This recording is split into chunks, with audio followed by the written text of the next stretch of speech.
let's talk about Bel'Veth. Monster enthusiasts rejoice. Bel'Veth is the latest jungle skirmisher coming to League of Legends, an infinitely scaling creature who appears elegant for a moment until she comedically starts slapping you. I got together with my community to experiment with the champion, learning everything I could in-game before following up with some in-depth theory crafting and analysis. But, as the usual disclaimer, keep in mind that time constraints prevent us from learning everything there is to know about Bel'Veth, so please treat this video as a primer to jumpstart your own learning rather than a definitive guide. In this video, we'll be covering Bel'Veth's abilities, skill order and ability usage, purpose, and the weird specifics of her runes and itemization imposed by her kit. Bel'Veth's passive is a collection of attack speed steroids. After casting an ability, Bel'Veth gains attack speed for her next 2 attacks, represented by this purple resource and stacking up to 6 attacks. Stacks last for 5 seconds and are refreshed by attacking or casting abilities. Additionally, champion and large monster takedowns grant Bel'Veth a stack of lavender. This is an infinite scaling mechanic, and each stack grants more attack speed. Bel'Veth ignores the standard attack speed cap so she can use the attack speed her passive grants her, but her attacks only deal 75% damage. This reduces the damage dealt by on-hit effects as well. Bel'Veth's Q is a short-range dash that deals physical damage to all enemies and applies on-hit and on-attack effects to the first target hit. Q has a distinct cooldown for each diagonal direction, meaning Bel'Veth can dash in quick succession but is limited by her available angles. It's possible for Bel'Veth to dash twice in a cardinal direction as long as she has 2 diagonals available, but for increased control over which diagonal she spends, you should always aim at a slight angle. The cooldown of each diagonal is not affected by ability haste, but scales down with attack speed. Bel'Veth's dash is an auto reset and cannot go over walls. Bel'Veth's W is a linear skill shot that damages, knocks up, and slows all targets hit. Striking a champion resets the cooldown of a Q diagonal in the direction of that champion. This ability, put simply, is CC that guarantees your ability to dash towards champions that you hit. Bel'Veth's E is a channeled ability that doubles as an offensive tool and a defensive steroid. Bel'Veth gains 70% damage reduction and lifesteal for the duration of the channel, repeatedly and rapidly striking the enemy with the lowest current health. The number of strikes is determined by her attack speed with a minimum of 6. The strikes apply on-hit and on-attack effects at a heavily reduced value and cannot crit, but all damage, including the on-hits, increases with the target's percentage of missing health. To simplify, Bel'Veth's E makes her very hard to kill while dealing more damage and healing her more if cast against a low health target. E can be cancelled by recasting it, but not by moving. If Bel'Veth is immobilized during E, she stops attacking but retains her damage reduction. Critically, E does not prioritize champions, so make sure the enemy champion is the lowest health target in range if combat is your intention. Bel'Veth's ultimate is effectively a passive transformation. Passively, Bel'Veth deals bonus true damage on every second attack against a single target. As long as she continues attacking the same target, the amount of true damage dealt ramps up. Additionally, whenever Bel'Veth scores a takedown against a champion or objective monster, a Void Coral is spawned. Bel'Veth can cast her ultimate onto the Void Coral to temporarily transform into her true form, slowing enemies around her and then exploding for true damage as she transforms. Bel'Veth is completely vulnerable when transforming. While transformed, Bel'Veth gains a notable boost to health, movement speed, attack range, and total attack speed, and her Q can dash over walls. If Bel'Veth consumes a Void Coral from Rift Herald or Baron, her transformation is 3 minutes long and causes her to spawn Remora from nearby minion deaths, which themselves count as minions and start pushing the lane. Picking up a Void Coral consumes all other existing Void Corals, so Bel'Veth cannot freely chain explosions. Picking up a Void Coral while already transformed heals Bel'Veth and extends the duration of her transformation with some odd behavior.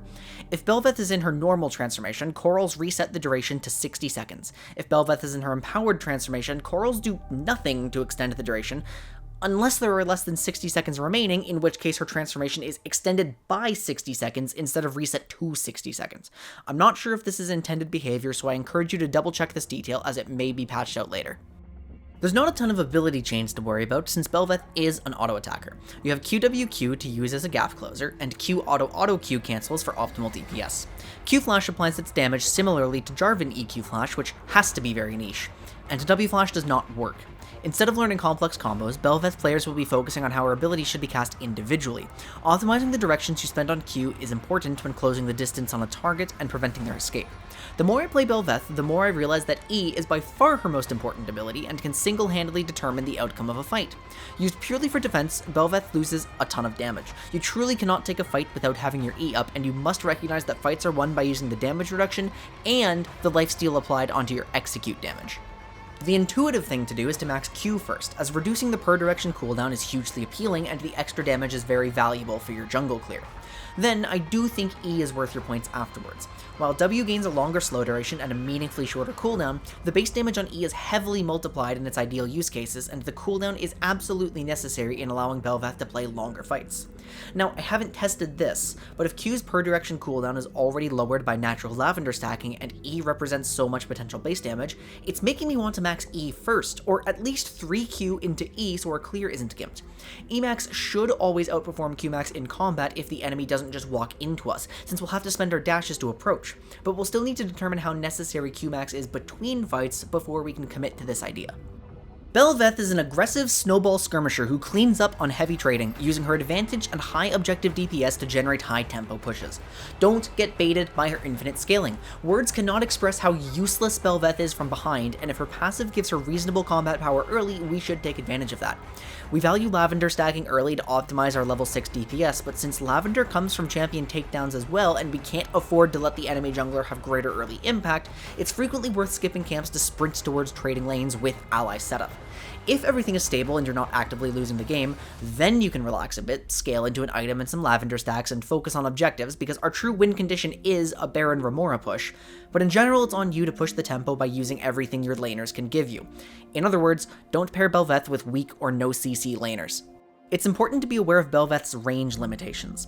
Any ranged champion with mobility is an absolute nightmare for her to fight, even with optimal Q usage. In a perfect world, Bel'Veth is playing mostly against melee champions who must push forwards if they want to fight her, as that allows Bel'Veth to use her own Q damage to set up E executes. The only way you're hitting ranged champions at all is if you have a gank, a turret dive, or a random ambush against an isolated champion. Since Bel'Veth really doesn't want to spend her E before a target is low, and it's hard to increase her durability, she struggles to dive protected targets. This is another reason why Bel'Veth sucks from behind. If the game progresses to a point in which you have to team fight rather than skirmish, and you can't just steamroll someone, it's really hard to have impact, especially since Void Coral resets do rely on enemy mistakes. So we've heard about Bel'Veth as a jungler, but what about Bel'Veth as a laner? I wasn't able to invest the time into Toplane Bel'Veth, but I can see it at least being playable into certain matchups. Bel'Veth really appreciates the lane income, though she doesn't necessarily need the XP as much as she needs Lavender, which is in much shorter supply in a lane. I would assume she has a playable short trade pattern using Q, and being near the Rift Herald is appealing, so I won't write it off completely. Toplane Bel'Veth could work, you just need to be solo killing your opponent to justify the lack of Lavender stacks. It's surely weaker than Jungle Bel'Veth. Bel'Veth's itemization is a little unintuitive, and I got it wrong in my first attempt. Her low attack range, direction-limited Q, and lower income due to being a jungler implied to me that a Stridebreaker and Death Stance core would be optimal. This was incorrect for a number of reasons, the most important being that Bel'Veth scales terribly with AD. While her Q and W have good ratios, Bel'Veth does not always have the luxury of hitting champions with her Q, leaving her only with auto attacks that deal 75% damage. So the properties of Bel'Veth's kit change the way she has to view items. The only way she's gaining noticeable damage is through her ult passive and on-hit effects, so she must value attack speed even though she already gains it from Lavender, especially since she doesn't gain any attack speed per level. Bel'Veth is, to my knowledge, the only champion who genuinely considers lifesteal to be a core stat due to her ease interaction with it. The best way I've found to make her work is with Shieldbow, Bork, and Bloodthirster. While you can build Kraken if you really want to, I find it better to balance offense and defense, especially since Bel'Veth demands more items than jungle income alone can typically support. Bel'Veth does have a noticeably good interaction with Rageblade. It takes only 3 auto attacks to proc ult passive twice rather than 4, but I'm the kind of player who's always concerned about building glass cannon melee champions, especially when their defensive steroids need to be used with caution. For runes, we have a pretty obvious lethal tempo user. Bel'Veth stacks Conqueror very quickly, but doesn't do anything meaningful with it afterwards, a claim I can make confidently after doing some deep numerical analysis, which you can find in the description. The range of lethal tempo is useful, its value is increased by Bel'Veth's unusually high attack speed ratio, it empowers our on-hits, and it's easily stacked by our existing attack speed. I pair it with standard melee runes, Triumph, Legend Tenacity, and Last Stand. But if we've declared Lifesteal a core stat, I now wonder if Legend Bloodline gives us enough to justify taking it in some cases. I can't confidently choose one secondary page over another, but I do like Resolve secondary in general. Inspiration for Magical Footwear and Futures Market solves some econ problems, and depending on how extreme Bel'Veth's Snowball reliance is, I can see a genuine argument for Treasure Hunter. Either way, I think the decision is made around econ or defensive optimizations. So that's Bel'Veth, the Empress of the Void.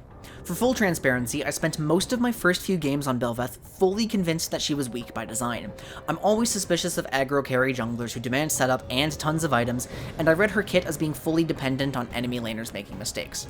I still have concerns about her value in coordinated or amateur play.